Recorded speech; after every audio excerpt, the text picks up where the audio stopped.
नमस्कार। वीडियो के इस भाग में हम बात करेंगे नोमेनक्लेचर, नामकरण। इसके पहले वीडियो वाले भाग में हम लोगों ने सिस्टमैटिक्स के बारे में पढ़ा था। उसमें हम लोगों ने स्टडीज़ किन किन बिंदुओं पर करेंगे इसके बारे में बातें की थी। आज हम लोग जितने भी ऑर्गेनिज्म हैं इस प्लानट पे उन सब का नामकरण के बारे में विस्तृत चर्चा करेंगे। नामकरण, नोमेनक्लेचर का मतलब होता है किसी भी ऑर्गेनिज्म का नामकरण करना, नाम लिखना। हम जानते हैं कि प्रत्येक वस्तु को किसी न किसी नाम से जाना जाता है। उसके बारे में जानने के लिए, उसके बारे में उसको बोध कराने के लिए हम लोग नामकरण करते हैं, उसका नाम लिखते हैं। आम बोलचाल की भाषा में प्रत्येक व्यक्ति, वस्तु का कुछ न कुछ नाम होता है। लेकिन चूंकि हमारे प्लानेट पे 16 से 17 लाख ऐसे ऑर्गेनिज्म हैं जिसके बारे में हम जानते हैं, और 30-32 लाख 3 to 3.2 मिलियंस ऐसे ऑर्गेनिज्म हैं जिसके बारे में अभी भी हम नहीं जानते। हम प्लानेट के उस ओर छोर तक पहुंच नहीं पाए, इसलिए शायद ये ऑर्गेनिज्म हमसे आज भी अछूते हैं। इनको हम अभी तक जान नहीं पाए, इनको देख नहीं पाए, इनके बारे में हमें जानकारी नहीं है। लेकिन जैसे जैसे इन्वेंशंस हो रहे हैं, जैसे जैसे ऑर्गेनिज्म हमारे सामने आते हैं, उनके बारे में हम जानते हैं, समझते हैं, और जान समझने के बाद उसका नामकरण करते हैं। अगर नामकरण करने के बारे में अगर हम लोग उसकी प्राचीनतम व्याख्या करें, इसकी आवश्यकता के बारे में अगर हम बात करें, तो नामकरण करना क्यों जरूरी है? क्योंकि प्रत्येक वस्तु के कई नाम होते हैं। चूँकि जिस प्लानेट पे हम रहते हैं वो काफ़ी बड़ा है। इतने बड़े प्लानेट में लगभग 4500 to 5000 के करीब में भाषाएं हैं, बोलियां हैं, और प्रत्येक भाषा में एक ही वस्तु, एक ही चीज़ों का कई कई नाम हैं। जैसे हमारे यहाँ आम बोलचाल में कुत्ता कहा जाता है, उसको डॉग भी कहते हैं, संस्कृत में उसको स्वान कहते हैं। उसी प्रकार से एक एक चीज़ों के कई कई जगह पे कई कई नाम हो सकते हैं। जैसे हम किसी अपने चाइनीज़ फ्रेंड से अगर बात करते हैं तो उसी डॉग को हम अपने यहाँ के भाषा में डॉग कह रहे हैं और वो कुछ और समझ रहा है। तो कुछ एक ऐसा कॉमन नेम होना चाहिए जिसके बिना पे हम किसी भी वस्तु, किसी भी जीव, किसी भी ऑर्गेनिज्म के बारे में हम उसका नाम उचित जान पाएँ। यहाँ पे हम बायोलॉजिकल एस्पेक्ट्स के बारे में बात कर रहे हैं, तो यहाँ जो नामकरण का जो सिलसिला है वो मुख्य रूप से ऑर्गेनिज्म के बारे में है। ऑर्गेनिज्म या तो प्लांट्स हो सकते हैं या फिर एनिमल्स हो सकते हैं, या ऐसे लिविंग ऑर्गेनिज्म जिसमें कि लाइफ है।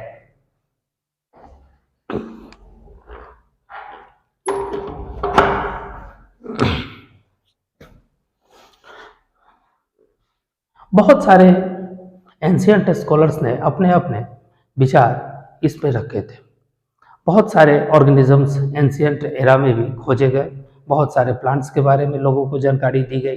खास करके ऐसे लोग, ऐसे स्कॉलर्स जिन्होंने चिकित्सा क्षेत्र में, मेडिसिन के क्षेत्र में और प्लांट्स का जो आयुर्वेदिक और मेडिसिनरी यूजेस थी, उन्होंने बहुत सारे ऐसे प्लांट्स के बारे में हम लोगों को बताया जो आज भी हमारे लिए काफ़ी उपयोगी सिद्ध है। लेकिन चूंकि उनका एक ही तरह के प्लांट्स के अलग अलग क्षेत्र में कई कई नाम होते थे, या एक ही प्लांट्स के अलग अलग क्षेत्रों में अलग अलग तरह से संबोधित किया जाता था, उनका नामकरण किया जाता था। ऐसे परिस्थिति में जो विद्वान होते थे, जो उसका उपयोग करते थे, वो उनके बारे में सही तरीके से जान नहीं पाते थे। खास करके जितने प्राचीनतम वैज्ञानिक थे, चरक, सुश्रुत, एरिस्टॉल, ये इन लोगों ने अपना काफ़ी योगदान दिया। लेकिन अगर मॉडर्न नोमेनक्लेचर की बात करें तो उसमें सबसे सर्वप्रथम नाम जो आता है लिनियस का आता है। लिनियस एक वैज्ञानिक थे जिन्होंने नोमेनक्लेचर के पद्धति को खासा विकसित किया। उनके द्वारा लिखा गया जो ग्रंथ था, जो उनकी पुस्तक थी, उनका जो बुक था, वो 1758 के अराउंड में प्रकाशित हुआ था, सिस्टमा नेचुरा के नाम से, जिसमें उन्होंने बहुत सारे प्लांट्स के बारे में विस्तृत बताया था। उन्होंने उसको नाम लिखने का एक नया पद्धति, नए तरीके के बारे में लोगों को अवगत कराया। आज के परिप्रेक्ष्य में ये वैज्ञानिक दृष्टिकोण है, क्योंकि प्रत्येक ऑर्गेनिज्म, जितने भी ऑर्गेनिज्म है, जितने भी प्लांट्स है, जितने भी एनिमल्स हैं, उनका एक ही नाम होता है और उस नाम को लिखने की एक पद्धति अपनाई जाती है जिसके तहत उनको लिखा जाता है। अगर उसके बारे में अगर हम बात करें तो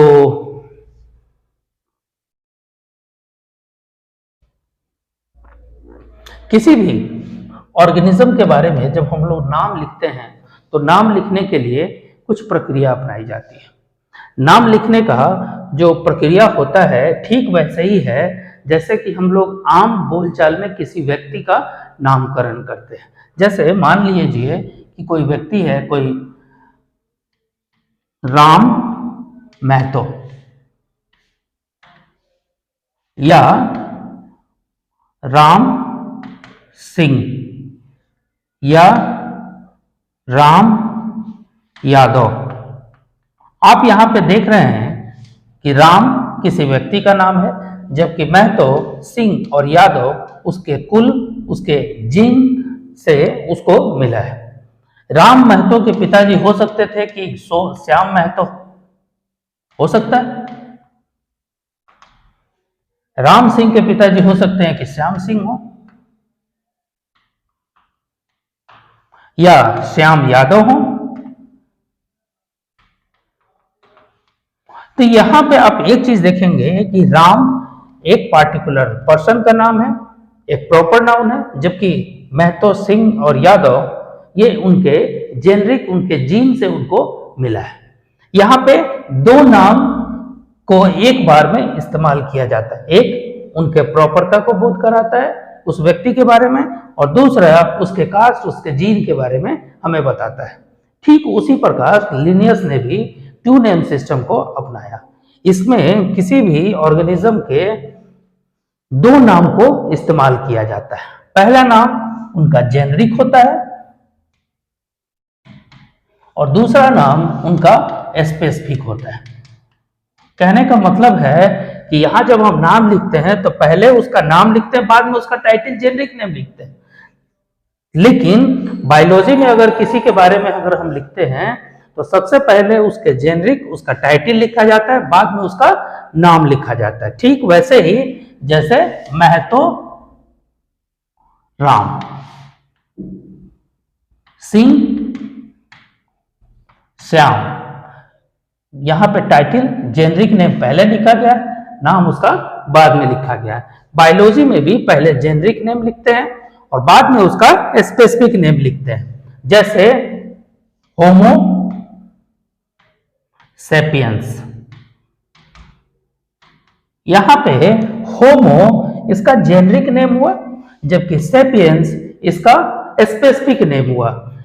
ये इसके कुल को बोध कराता है, जबकि स्पेसिफिक इसका कॉमनली जो उसका नाम हुआ स्पीसीज का, उसके बारे में हमें बताता है। यहां अंतर यह है कि यहां प्रॉपर नाउन का यूज करते थे और बायोलॉजी में जब हम लोग नाम लिखते हैं तो उसका कॉमनली यूज किया हुआ नाम होता है। अब होमोसेपियंस, इनके जो एंसेस्टर्स थे, पूर्वज थे, कौन थे? होमो इरेक्टस। यहां पे होमो जेनरिक पुश्तैनी आ रहा है, कुल बाय कुल, उनके जीन टू जीन, जबकि सेपियंस इरेक्टस ये इनके स्पेसीज थे, ये हमारे एंसेस्टर्स थे, पूर्वज थे, ये हम हैं, मॉडर्न मैन। उसी तरह से मैंजीफेरा इंडिका, ये मैंगो का बायोलॉजिकल नेम है, साइंटिफिक नेम है। यहां मैंजीफेरा उसका जेनरिक नेम हुआ, जबकि इंडिका उसका स्पेसिफिक नेम हुआ। अब यहां